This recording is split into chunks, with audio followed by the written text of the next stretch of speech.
what can we do to tackle perfectionism, especially when it is preventing us from achieving the goals that we want to achieve in our life. I have chosen to work on this topic through Neurographica, and if you are interested in knowing what insights I have obtained, come with me.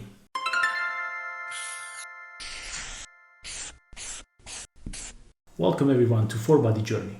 This is the second episode in the series that I call the Diary of a Journeyman, where I work on problems and topics that affect me in my everyday life through Neurographica, and I guide you through the insights that I obtain, the ideas that I formulated, and the practical steps that I want to implement in my everyday life, so that you can have a clear, concise, precise, and practical idea of what Neurographica can do for you when you apply it to your own life. So this is a drawing that I have made. I'm going to make it larger for you on the screen. And this is a very interesting drawing because I started from a different point than what usually happens when you draw Neurographica. I did not have a topic in mind when I started to draw.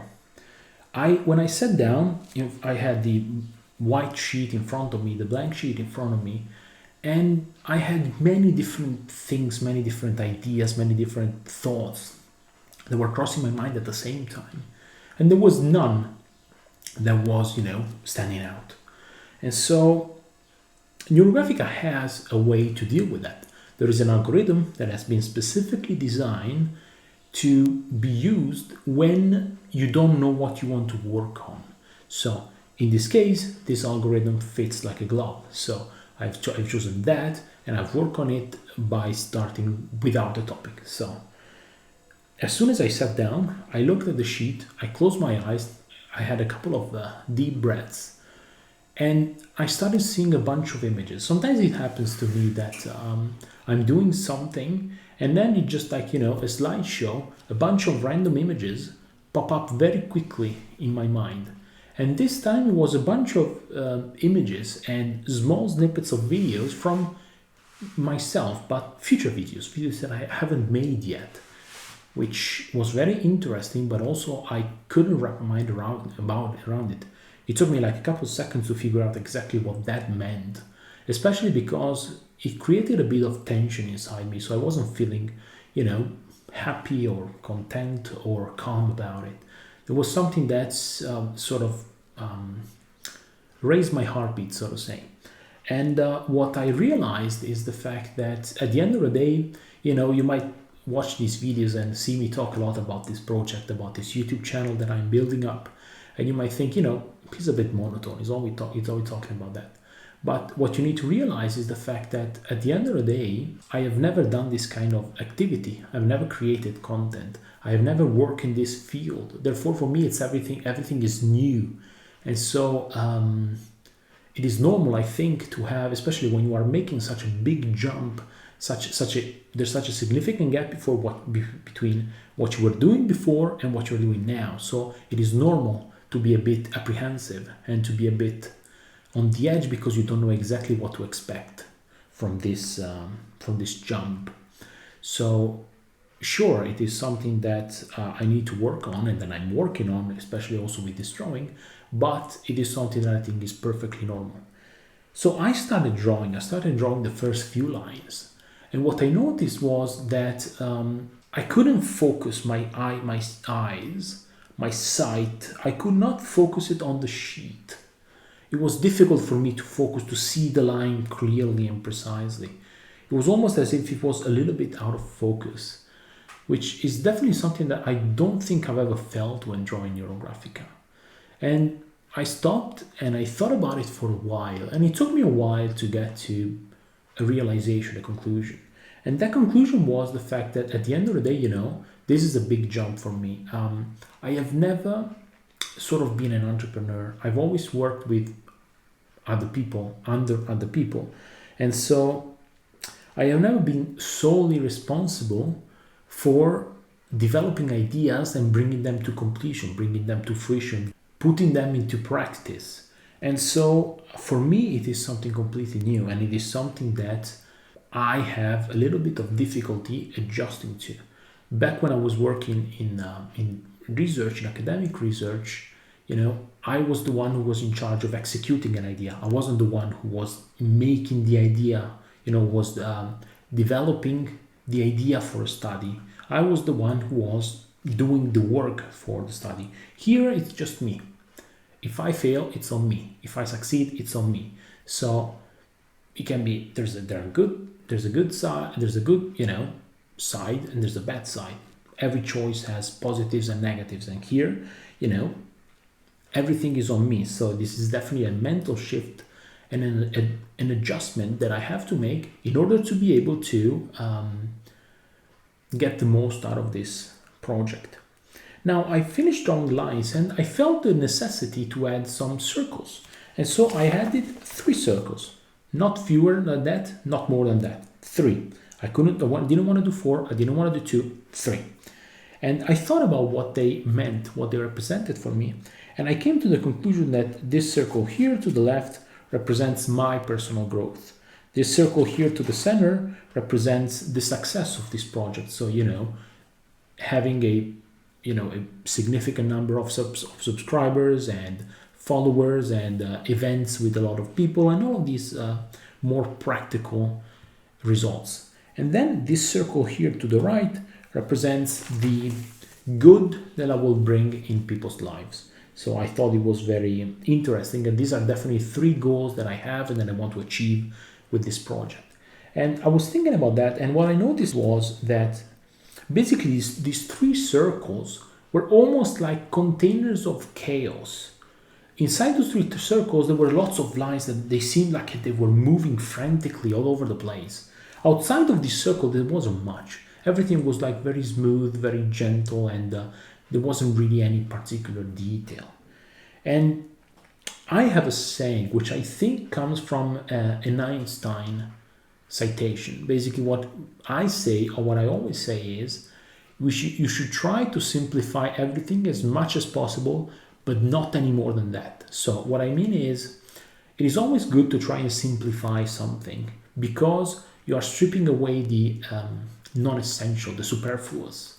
But you should not go any further because then you risk starting to remove some of the essential properties or qualities or features of something, of the object or idea of thought or whatever that you are trying to simplify. So here, the fact that I was able to simplify such a complex topic as this project of building this online presence into 3 circles, into 3 ideas, each one with its own, complexity and nuance and subtleties. But the idea that I was able to simplify this concept, which was very complex, into 3 separate entities, I think was a very positive sign because it is showing me very clearly what I should focus on and something that I should really focus on making sure that I have clear in my mind. So I have to be clear in my mind. I need to be clear about the fact that my priorities within this project are my own personal growth, making this project work, and helping people in the process. So I think this is a very interesting realization, but one that it is very useful for me in order to be able to get something out of this. I have just finished these 3 circles and I've started working again on the drawing. And I don't think 30 seconds passed before I had a very intense sensation that I have never felt before while drawing Neurographica. It was almost like a panic, a sensation of panic. And I had a distinct thought in my mind that I wasn't doing this drawing properly, that I wasn't doing this drawing right. Now, when I look back at this drawing now that it's finished, I don't see the issue. I don't see what I was thinking. I don't see why I was thinking I was doing something wrong because it looks fine. But at that moment, I couldn't let that sensation go. And in order to calm down, I had to go and pull out some of my older drawings and making sure that this drawing was better than them so that, it was at a high enough standard. Now, on the one hand, it's easy to understand that this project is very important for me because I would like for this to become my source of income for the future. And so I want to make sure that it succeeds and it succeeds properly. However, I think here, having standards is fine. There's nothing wrong with having standards. Everyone should have them, as a matter of fact, I think. there's nothing wrong with having high standards as well. However, when you start falling into the trap of perfectionism, that's when the issues arise. Because if you remember in the previous video, I talked about a form of perfectionism that affects me, which is that of whenever I have to start a project, I always have to make sure that every single detail has been perfectly and totally accounted for, and every single detail has been ironed out, and everything is perfect, and everything is already properly planned and prepared. And that is something that I wanted to, change for this project and future projects I was going to undertake. Here we are talking about a different kind of perfectionism. So it is the kind of perfectionism that always wants to make sure that you are doing everything perfect. There is no room for error. And I think it's something that I want to work on because, again, I'm fine with having standards, even high standards. I have very high standards for myself, but I don't want to get to the point where everything has to be perfect, where everything has to be, perfect at the very least to my interpretation. Maybe for other people, they don't see any issue, but for me, I might see issues where they are not there. So I definitely want to work on that and make sure that I have proper standards for myself and for other people, that without falling into the trap of perfectionism. And I also want to make sure that I work on and that I try to figure out where all of this pressure that I have put on myself to succeed comes from. So this is something that I definitely gonna write down, and in the future I might make a drawing on that. Okay, so panic has disappeared. Now I can come back to working on this drawing. And after a little bit, as I was working on this drawing, by mistake, I just had a little line. I just left a little line with a marker. This is something that can happen when you draw Neurographica because you are focused on following the rules of following the rules on Neurographica, following the steps of the algorithm. It is normal that sometimes it could happen that it's not common, but it can happen that you leave a little line with a marker, and it's something that you can easily remedy. So it's not something that causes you to just throw away the drawing and start a new one. But maybe in other circumstances, in other situations, in other moments, I would have been maybe upset, I would have been frustrated, I would have been sad.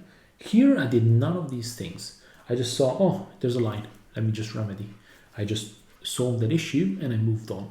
And this is something that made me very proud of myself because, again, I had a problem, I solved it, and I moved on, which is an attitude that I really like to have.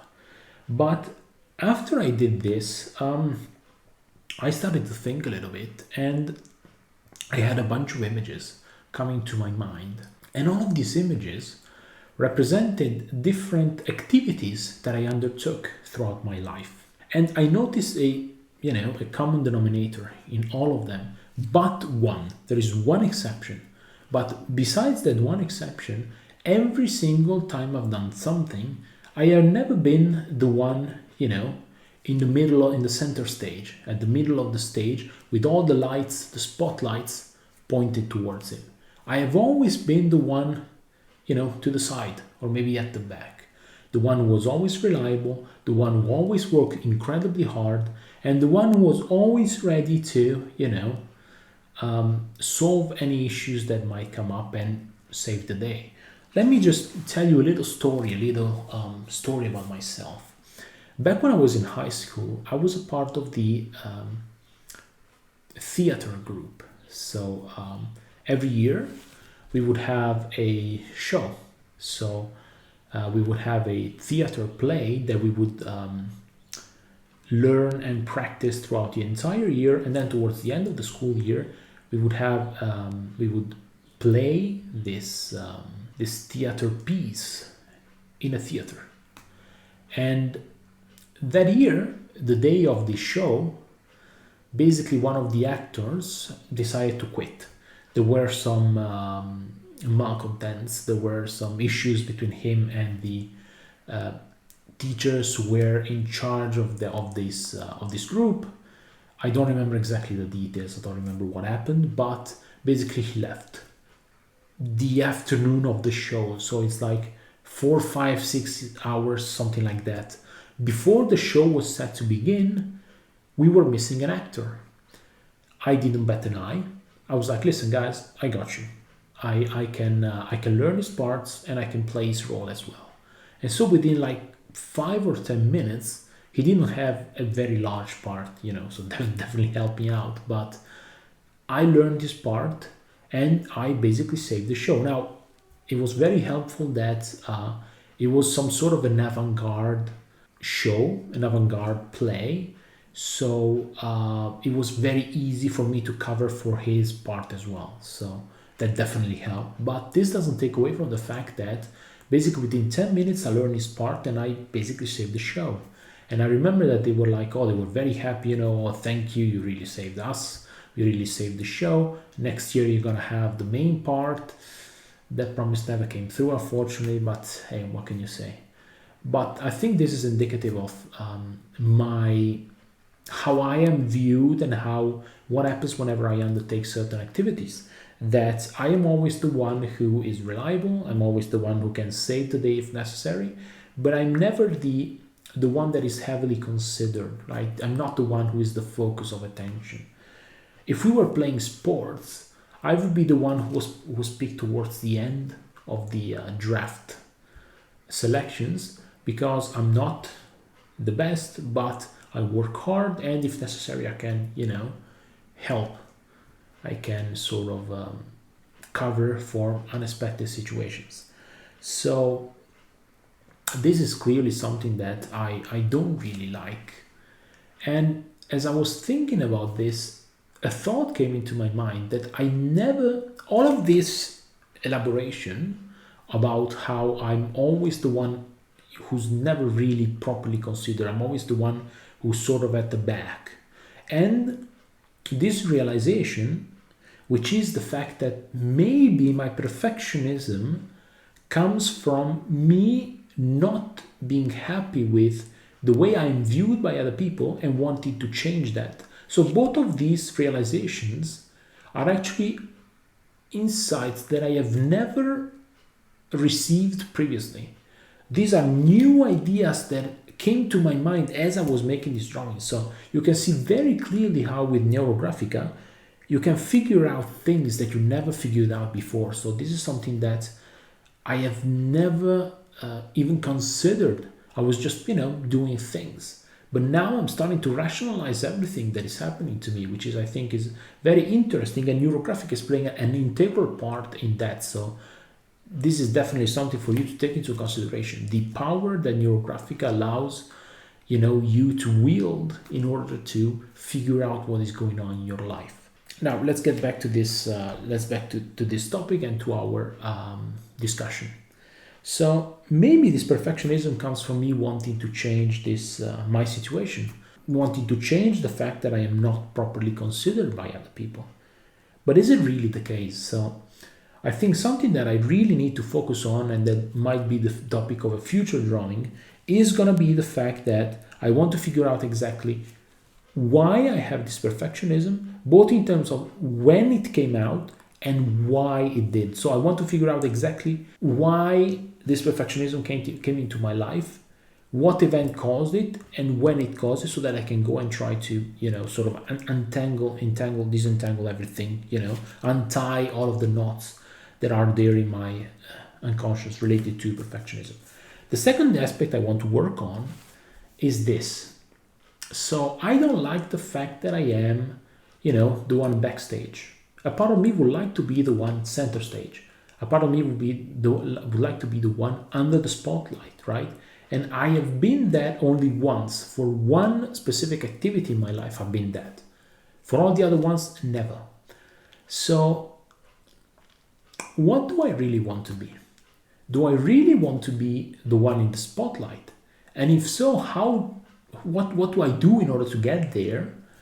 Or am I content with being the one, who doesn't have all of the spotlights on him and all of the pressure on him, and can work hard and get good results and be, reliable and save the day if necessary? If that is the case, then, I can make peace with all of my past experiences, but I can still work hard on trying to figure out exactly what I can do to maximize the efficiency of what I do in order to achieve as much as possible. Okay, so I keep drawing. I keep thinking about, my past, about past events of my life. And then one image, one thought pops into my mind, and that is my mother. I have a great relationship with my mother. I had in the past and I have now. And she's a very important person for me. And when I was young, and she was very focused on making sure that the education, both for me and for my siblings, was properly taken care of. And I remember that she used to say something to us when we were young. And what she said to us was, she sort of tried to instill an attitude in us that I think is very, very useful and is very, very positive. What was this attitude? Well, she used to say to us, you know, I don't care what the school says. I don't care what someone else says. What I want from you is the best you can offer. If from a scale of 1 to 10, in a certain topic, in a certain school subject, whatever it was, if the most you have to offer is 7, if your maximum is 7, I'm not asking you 9, but I don't want you to get comfortable with a 4. If you have a 7, I want a 7 from you. Now, sometimes, accidents happen, so it's not like every single time that you have to be at the 7. It can happen that sometimes, there's something that doesn't go according to plan, but she wanted us to aspire and to work hard to achieve the maximum we could achieve. But not only she wanted that from us, she wanted us to want that from ourselves. So she wanted us to demand the most out of ourselves. Again, she didn't want us to achieve something that we couldn't, that was out of our reach. But whatever we could achieve, she wanted us to achieve it, and she wanted us to want to achieve it, which I think is a fantastic attitude. I think if parents were to expect and to demand and to instill this attitude in their kids, I think this would definitely be a positive in any society. So this is an attitude that she worked particularly hard to instill in me, because she has always said that, according to her, I had an incredibly high potential. So she really wanted to make sure that I maximized my potential and that I achieved as much as I could, and that I achieved everything that she knew I could achieve. And I did. Okay? I became a researcher. I have won national titles. I've won medals at international events. I've really achieved many things that virtually no one else has. And an important part, an integral part of my success has been her and her teachings. If I were to, at times it was tough having to, work as hard as she made me work. At times it was tough, but if I were to go back, I would not change my mother with any other mother in the world.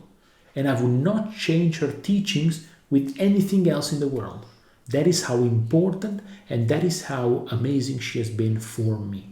Now, of course, again, I talk about this as a net positive.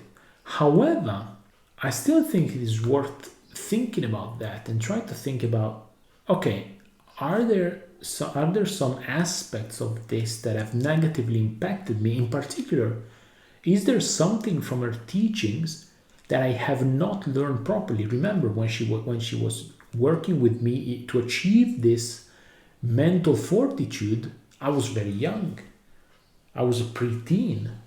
So, I was very young. I did not understand everything. So could it be that some of the lessons that she wanted to give me, actually I did not learn them properly? And it is always worth having such an investigation. And so I started thinking, and I basically revisited my entire past, my entire life as I was drawing. And what I realized is that, on the one hand, I definitely did not inherit my perfectionism from this attitude that she instilled in me. For a simple reason, I can count many events from my life where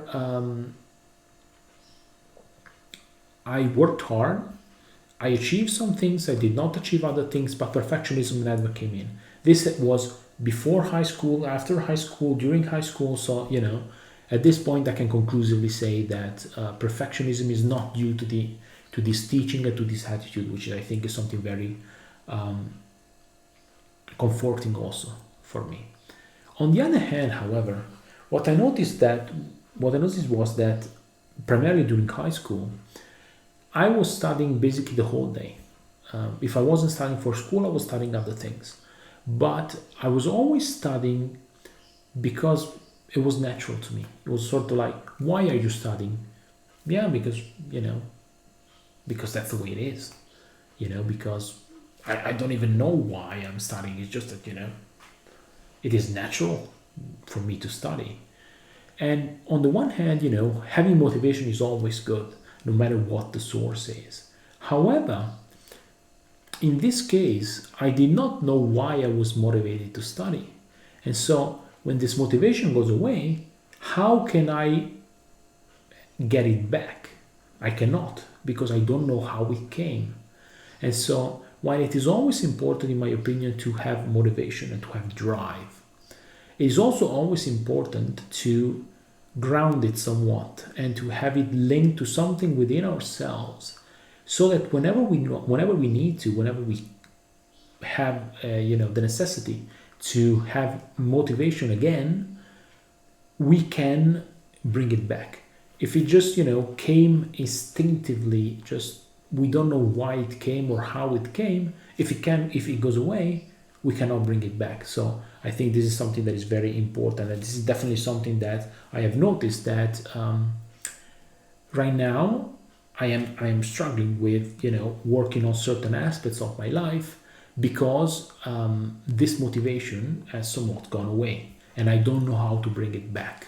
Now, this has been a very interesting trip down memory lane, revisiting my past and all of my achievement and all of my good and sometimes bad memories about my past and about my life so far.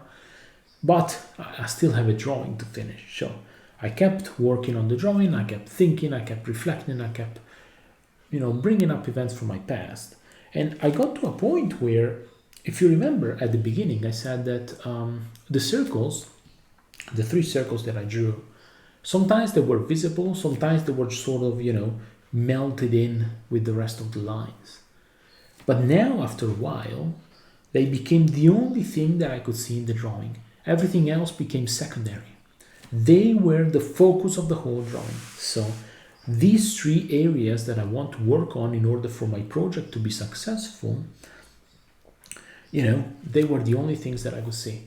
And I thought about it for a little bit, and I came to the realization, which is I think a very important realization, that these three aspects are the most important ones. I have to focus on these, and I have to make sure that I give them the attention that they need in order to, flourish, and in order for me to be able to bring this project to completion. Another interesting observation that I had was the fact that when I drew the circles, they almost looked like containers of chaos. Everything that was inside that was chaos, like lines, moving around, wiggling around uncontrollably.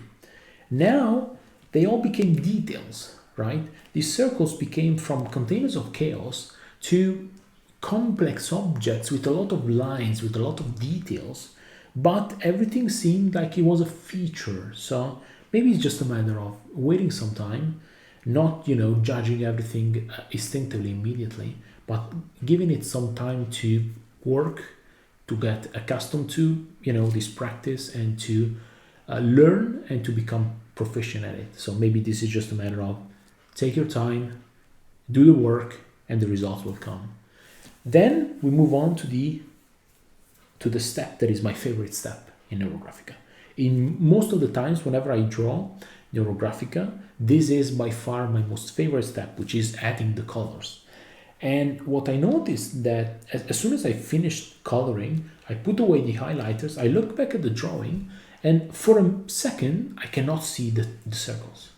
And in that precise second, I started to hear my perfectionist voice, little voice inside my brain going, you see, you've messed up. You made a mistake. Now you cannot see the circles anymore. That is wrong. And then after like a second, those circles became visible again. And this voice sort of subsided and went away. And this is something very interesting because, again, I have never realized before this moment that this perfectionism that comes out is basically a very sudden, impulsive, short-term response to something that I do.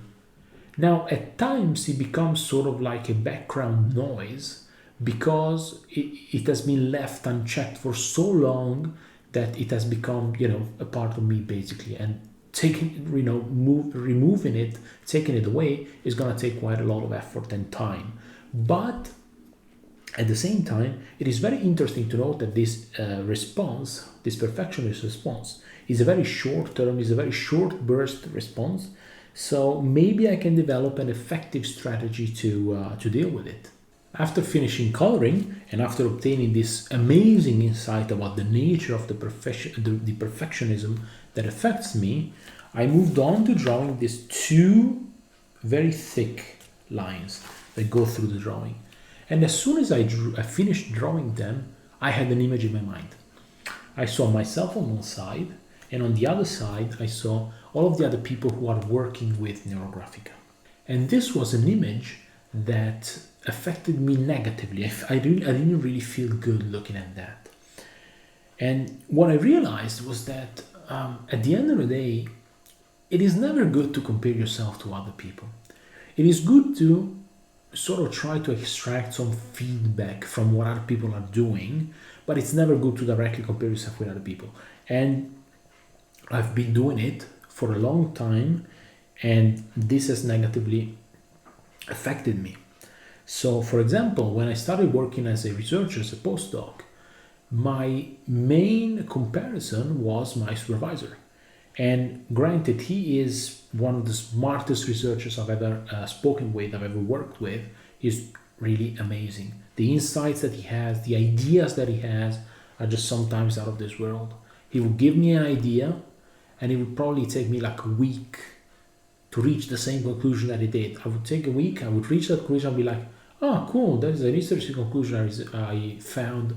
And then after like 5 seconds, like, yeah, he told me that like a week ago. So, that just to tell you how the caliber of researcher that he is. But he was the one I was interacting with the most. So he was my direct comparison. But it wasn't fair because he had been doing research for 15 years, more than I was. So, he had 15 years more experience than me. And it wouldn't have been a fair comparison. Okay, let's just exclude him for a moment. Who was I comparing myself to otherwise? Well, I was comparing myself to the best researchers in the field that we were working on. So it was always an unfair comparison. It's people with like 10, 15, 20 years more experience than I have. And yet, that was my comparison. And so it was always the comparison in which I would come up short because I didn't achieve as much as they did. I did not have as much knowledge as they had. And my ideas weren't as good as theirs. And so it was always an unfair comparison. And it was definitely a comparison that hindered me because it did not allow me to, get the motivation, get the drive to, I can achieve that. It was always, I'm so much, they're so much better than me. How can I get there? And so this thought gave me two insights, two very interesting, very important insights. The first one is, why am I comparing myself with other people? I should stop. It's pointless. One thing is trying to get some feedback from observing other people. That is good. There's nothing wrong with that. But when it comes to directly comparing yourself to other people, it doesn't make any sense. They are different from you. They've had a different life path than you. There are some things that you know that they don't know. There are some things that they know that you don't know. Why comparing yourself? Especially, because maybe I'm comparing myself to someone who has like 10 years more experience than I have. It's unfair. It doesn't make any sense. And so comparison is just, is the thief of joy. If you compare yourself to other people, you are essentially robbing yourself of the opportunity to, achieve your goals. That's what I think, or at the very least, that's what I think about me. That is definitely something that I need to stop doing. On the other hand, however, this is the thing. Whenever I look at these lines, I would always see the other Neurographica practitioners, they were this top line. I was this bottom line. Sure, it was starting from a much lower point, but it was progressing, upwards more rapidly. And so this gave me an insight that I think is very interesting. I have to stop comparing myself to other people because there is no saying whether I will achieve something or not. Who knows whether I will achieve what I want or not? But certainly the fact that, other people have more experience than me in working with Neurographica or in working in this field anyway is pointless. I should always only focus on myself and on working as hard as I can on these three areas in order to make sure that I can achieve my goals. So, because I can fulfill my potential, I can achieve my goals. It's just a matter of whether I, work hard enough, and I find myself sometimes, you just have to find yourself right place, right time. But without hard work, there's just not enough luck for you to have in order to succeed anyway. So I need to start working hard, stop caring about other people, and just focus on myself and focus on what I can do, which is, I think, is a very important point for me to drive home for myself in order to be more proficient at this project that I am working on and that I am putting a lot of effort into. Now, the second thing is that I was looking at these three circles and I felt the desire to make this left circle here thicker. Now, if you remember, this circle is the circle related to my personal growth. And so what does it mean? It essentially means that my personal growth as an individual is crucial for the success of this project. So, for example, the kind of work that I'm doing in these videos, the work that I'm doing on myself, that I'm documenting, that I'm presenting to you through this video is crucial. Because on the one hand, I am showing you how you can work on yourself and improve yourself through Neurographica. On the other hand, however, I'm also showing you, I'm trying to give you a bit of motivation and an example of someone who is working hard on himself, who is working hard to try and improve himself, and who is, slowly, one step at a time, who is changing himself for the better. So maybe a little bit of motivation, but also, to show you how Neurographica can change your life for the better. And it is also interesting to note that this circle that is related to my personal growth seems to be intimately linked to the beginning of the line that represents my path throughout this project. So, my personal growth seems to be a very important step in order for me to achieve the success that I want to achieve. Therefore, it is very important that in videos like this that I work as hard as I can in order to make sure that I progress throughout my journey of improvement. What I noticed, however, was also the fact that these two circles here, they were almost disappearing. Like I couldn't see them clearly anymore. And so I decided to shade them, to add some shading, at their border. And after I added the shading, I could see them amazingly well. They really looked like $1,000,000. I could clearly see them again. And I was wondering, what does the shading of these circles represent for me? And I realized that it represents my effort. So, I need to stay focused on these three goals: personal growth, the success of this project, and helping other people. And I want to make sure that I stay focused on them, and then I use all of the effort that I need, that I give them all of the effort and the attention that I need in order to make sure that that I'm putting enough effort that I can bring these to the desired state in order for me to succeed and for these goals to get to the desired completion point. So something for me to take into consideration, I need to give them the focus that they need and they deserve. The final thing is, I was watching this drawing. I thought I had finished the drawing. And what I noticed was something that really upset me.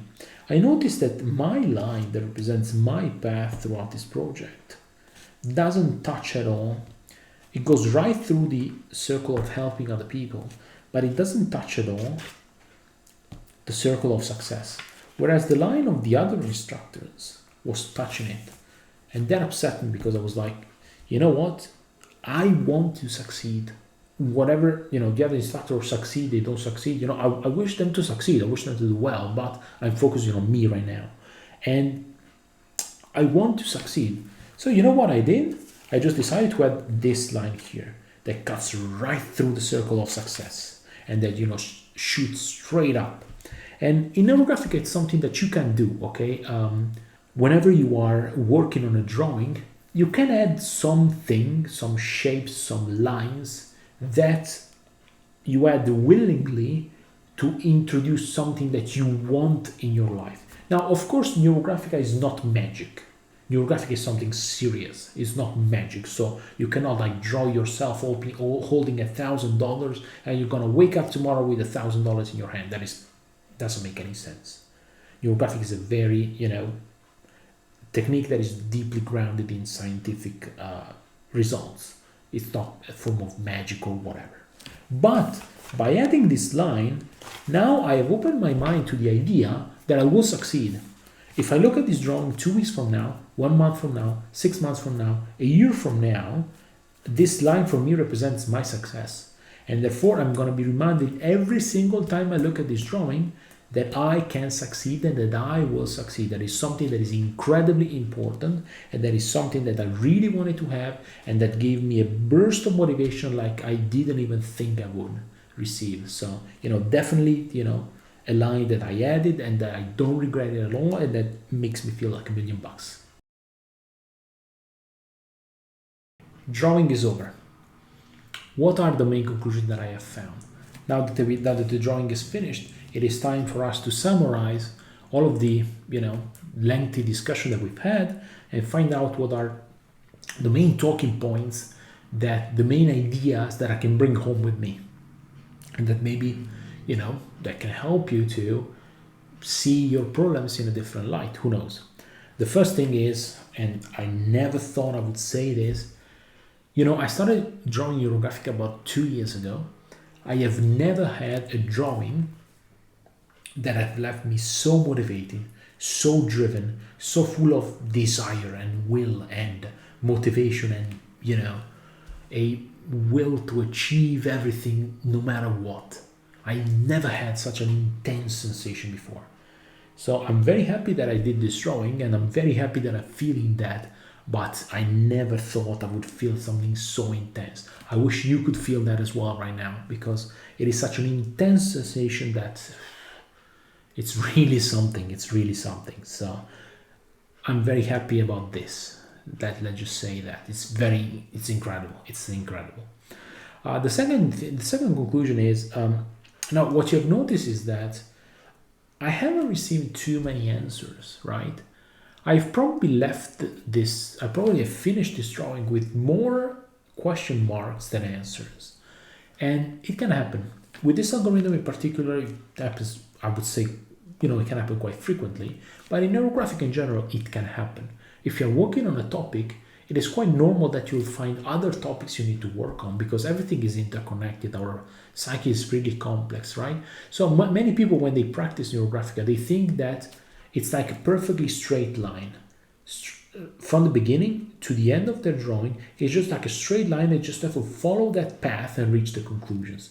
But it's not like that. It's more like the branch of a tree. If you look at the branch of a tree, you have the thick branch, and then you have all of the smaller branches that come out of it. And that's how many times your practice with Neurographica will be. You're gonna start from a topic, and you have 2, 3, 4 different topics that come out and that will require your attention in the future. So that is definitely something that is interesting, but that has given me a lot of information on what I can work on next in order to try and solve my issues. Now, Another conclusion which I find very interesting, maybe it's something that many of you might know already, but if I reach this conclusion through Neurographica, it is because it wasn't really something that I had internalized and that I needed to tell myself again and again and again, which is you need to stop comparing yourself to other people.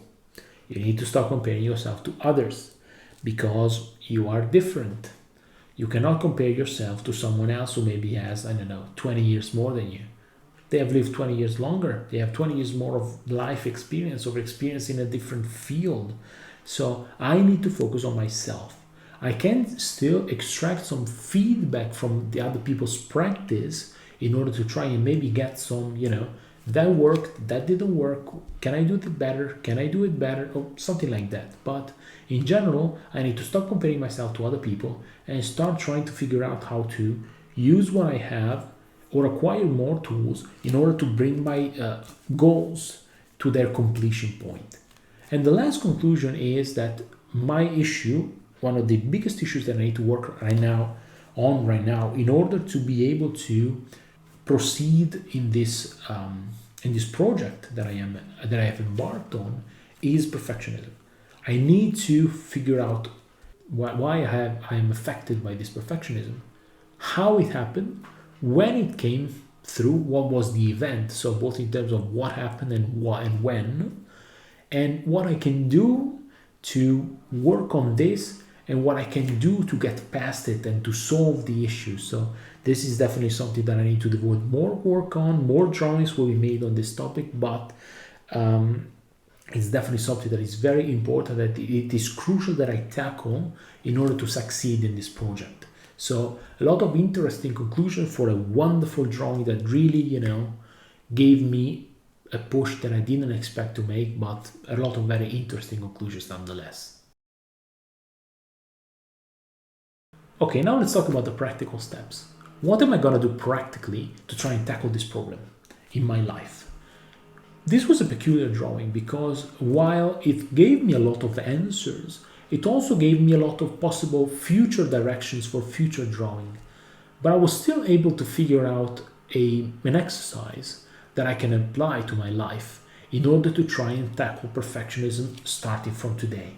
So what I will do is I will first need to focus on being able to recognize exactly what happens when I feel this perfectionist voice coming up. I told you before that after I finished coloring, for a second I could not see the circles, and this perfectionist voice came up and started to nag me, right? But it went away shortly after because I started seeing the circles again. I need to figure out exactly what is happening inside me when this voice comes up. And then, every time this voice comes up, I'm gonna take a break, I'm gonna take a couple of deep breaths, and then I'm gonna ask myself, okay, what is the real situation here? Is it really a perfectionist, overreach?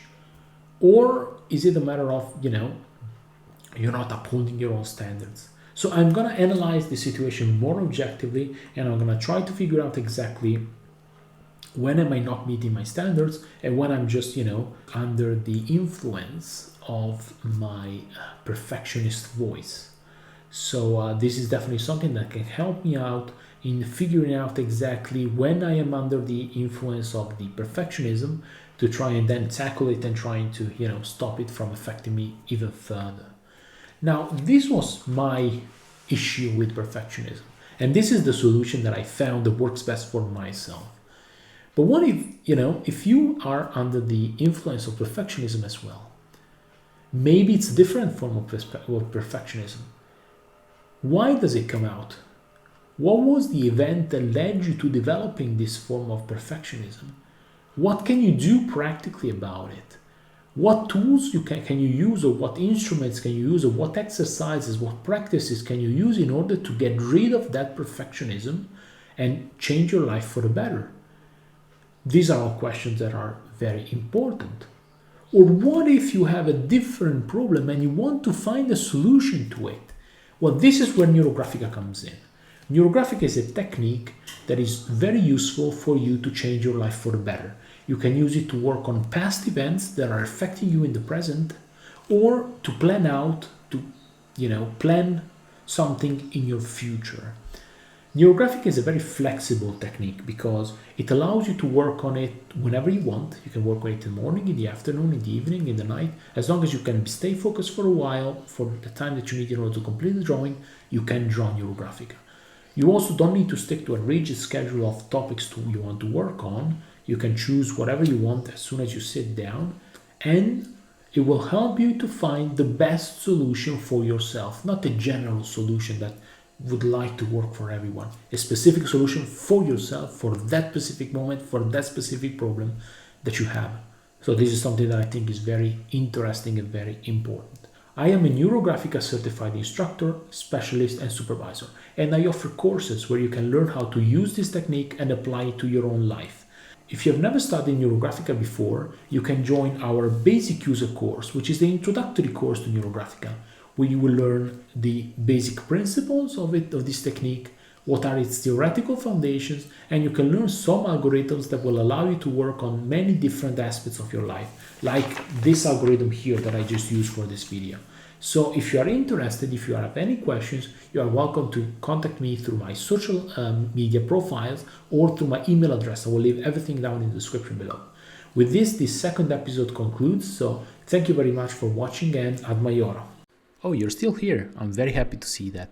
If you want, you can subscribe to my YouTube channel, or you can open this playlist that contain all of the episodes of this series, or you can watch this video. I'm sure you're gonna like that. The choice is yours. Have fun, and I'll see you in the next video.